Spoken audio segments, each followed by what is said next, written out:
What's going on, you guys? It's Benny and Amanda. We are behind a couple days because yesterday and the day before we had two really wonderful shows with new friends a couple days ago and good friends last night. So we're just going to kick in and cover Bristol, which was a couple days ago. But we were in Brighton last time you heard from us. And we took, it was kind of one of our longer travel days so far, a couple trains out of Brighton, which is like straight south of London, and to Bristol, which is on the far, one of the southwest coast. England continues further down, and there's other stuff. But Bristol's a pretty big city, a big port city, and we loved it. I love Bristol. Historically, going in and out of Bristol, like with our trip 4 years ago, it's always just been a little dramatic. We had kind of a last-minute misplacement of tickets. That was my fault. It was nobody's. So here's the crazy thing. Like, we have Trainline is the app we used for almost all of our train tickets. They get you good deals. You can get rail card through it. It's all pretty easy to operate. Ask me sometime, or I'll put it on my TikTok as some road dog tips. I don't know. We'll figure it out. But they either give you code or electronic tickets.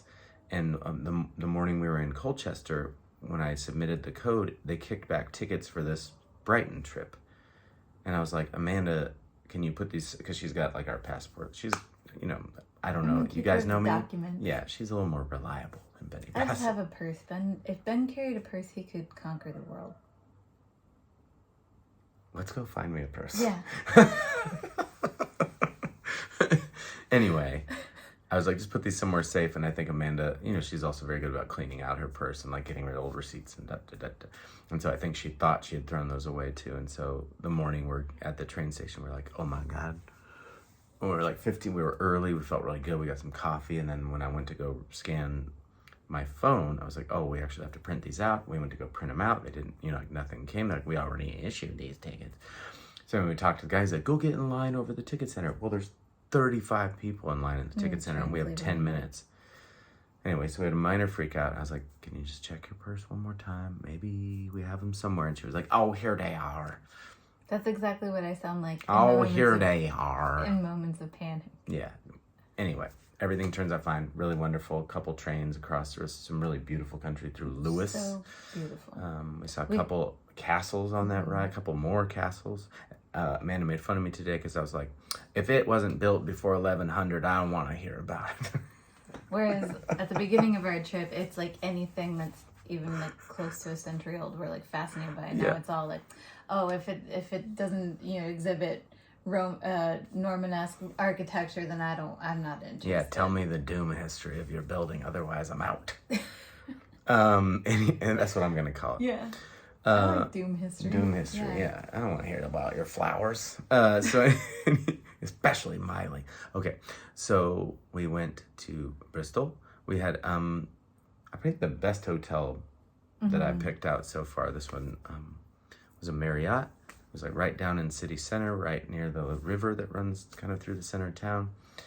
And we got a nice we room asked for an upgrade, because again, the advice of a friend. Credit card points, all that kind of stuff. Our friend TJ, the Leonards, coming through. Thank you, It always just says you get an upgrade if we have one. And TJ was like, no, you gotta ask. And I was like, what? And he was right. So the upgrade was like this really beautiful room overlooking the main gigantic cathedral, 1160, I think it was built. The curtains and the cathedral's just right there. The most beautiful view. Bam! It was really, really cool. On top of like being up a few floors so you could see across the city too, because the hotel's up a little. Very pretty. We walked along the river. There were cool cobblestones. There was a bridge with locks on it. There's a little like town square that has some unique kind of like things for kids to play with, and this little ball of kind of reflective, like the bean in Chicago. Very similar to that. We went and got some really great Mexican food in a like shipping container restaurant row, which is cool. Lots of places are kind of doing that now. It's very neat. Very It's good called, as well. Cargo Cantina. Cargo They're all Cantina. in shipping containers. That's right. Very inventive. I know. It might seem a little silly for us to be eating Mexican food in England, but I think it. No, it's 85% of our diet when we're home, so we can't. We'll just shrivel. Yeah, Wivel is. Shrivel. is a precursor to shriveling. Yeah. Yeah. It's just light shriveling. Anyway, waste away and shrivel at the same time. That's what you get. Tacos are a major food group for us, so it's important that we eat them. Foundational. That was a food pyramid. Okay, sorry. But I don't know. Anyway, on the walk back, we walked back through the campus and around the cathedral, and there's a really beautiful city hall that had some wonderful flowers and fountain and all that. And then we went to the Bristol Fringe, which was our second ticketed show of the tour.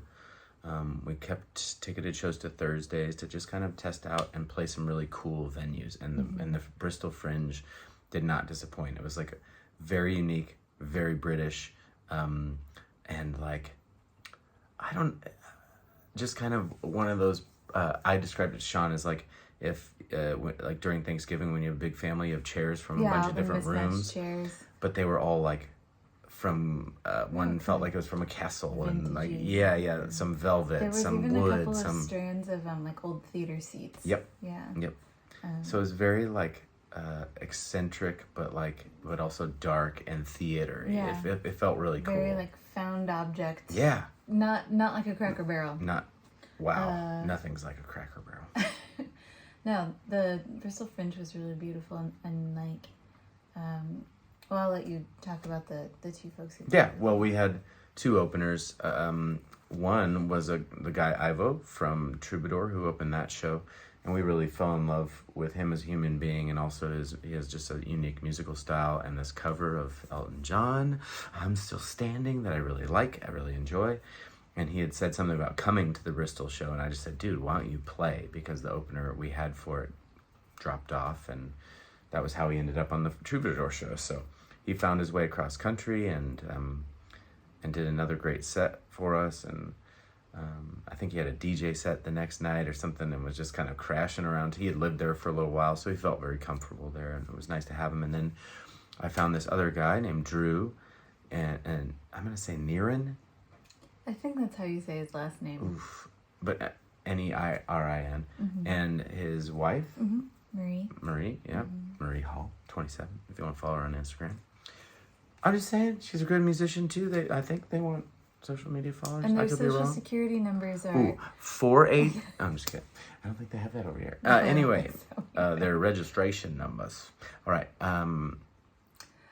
Marie and Drew great. played like... we were all setting up, and kind of like the get to know you question amongst musicians is not like what do you do for work, it's more like what type of music do you play. And so I was chatting them up a little bit, and when I asked them, they said blues and soul, and they did not disappoint. So Marie plays bass, so it's like a good electric guitar and bass duo, which is also really cool to see another woman playing an instrument. And singing. Yeah, and singing. Some great harmonizing. Totally. Just like very like... it makes you groove. want to move. It was really great. Just like very soulful, incredible like solo skills from Drew, like beautiful voice harmonies. Yeah, it was great. They were both really, and couple. again, really great people. Yeah, and very sweet. I told him when I booked the shows the same thing I told the folks I told at Troubadour and the other ticketed show we have up in Scotland. If no one comes to the show, my goal is to make new contacts, have a good time, and connect people, and like so far so good. Yeah. On top of that, we had a pretty decent. I mean, if there were 20 people in that back room, it would be all the seats would be gone. So it's like that kind of packed in. And I'd say we had 15, 16 people, which was great. It was wonderful. Some regulars that kind of know that there's good music there every so often. Some folks, some of Drew's family, some people that Amanda worked the door. She sold tickets. So they have like a front room where they normally do live music and a back room where they do ticketed shows. And so Amanda was our bouncer, and I think after about 2 people, you figured out it was £5, not dollars. Yeah, I kept saying dollars. Every time I'd be like, it's $5. They're like, I don't have your money. I know. She was, but you sold like 10, 12 tickets. You did a good job. You did a great job. And then she also sang on stage. During which time the smart people came in while there was no bouncer. It was very It's true. A lot of people are like, this is my chance, where that blonde lady won't give me a hard time about the muscle's gone. But anyway, really killer show, great people, and we met a couple of the folks that came that were just so complimentary, and it very makes sweet folks. it's such a most rewarding part of what I do is like connecting with people who have no idea who I am or have never seen me or us before, and get something moving out of it or feel inspired or whatever the emotion they take from it. It's really neat. Yeah. And when they feel empowered enough to come and tell you about it, it's so meaningful. There was an unfortunate soul who sat really close to like the light control. Oh, yeah. His name is Mark. And after the show, I was just asking him about his life, and because he came so early, like before the music started, and he was like, "I'm gonna scout out a really good seat." And then it turns up everybody had to get in his way to adjust the lighting. So, and then also he was so tucked in the back that everybody had to leave before he could leave, which meant that I got to come and bother him. But I was asking him about, if he just comes to like see whatever music's up, if he'd come specifically to see this act, all of that stuff. And in learning more about his life, he told me his dad was a musician that, and they're from Liverpool originally, and that his dad played like country music. And I said, Bluegrass, I thought. Yeah, well, and I told him, I was like, I thought that country music was kind of an American thing. He's like, it is. And it was sort of like a I want to say fringe thing, but that feels a little silly given the venue. But his dad would go to these like country music festivals that were like not as popular, and that his dad and other performers would dress up as cowboys, and one of the attractions, in addition to listening to country music, was to shoot a gun. Now, if that ain't country and American, I don't know what is. But anyway, really great show. Really great time. Also, shout out one of the ladies that was working behind the bar that night was brand new. It was her first night. And then, amazing. And then Max. Who was kind of running the show that night, took care of us. Exceedingly dry sense of humor. I could not get enough of it. It was great. Anyway, we left the show, took the right bus the wrong direction. And when we asked the driver, he was like, nah, just sit down. And so we went the whole entire bus route kind of back to where we started. And we ran into Ivo on the bus. And we did. He got on the bus with us and was like, hey. But anyway, then we were like, our meal schedule is terrible on this tour. So we were like, we were hungry, even though we'd had dinner. We had dinner at like 4:30. So we went and found like some late night Greek food. Yeah. And it was... over here, in their heroes, they put French fries. Like in the fast food heroes, they'll put. Hey, whoa! How dare you refer to? I wish there were French fries and more food. Oh my god, they just really love late night, like kebab shops, and it's the best. It's like the only thing open late at night. But no complaints. It was very good, and it didn't feel fast foody to me. No, I thought it was really good, and when I was looking at them preparing, it was all fresh. Like I thought. I'm not complaining. Don't you? Anyway, you should also see where we're staying here. I know we never touch the camera. This is our little Airbnb. Which is this beautiful garden. We're in Worcester tonight. Oh shoot, I forgot where we had this thing. Anyway, just wanted to share.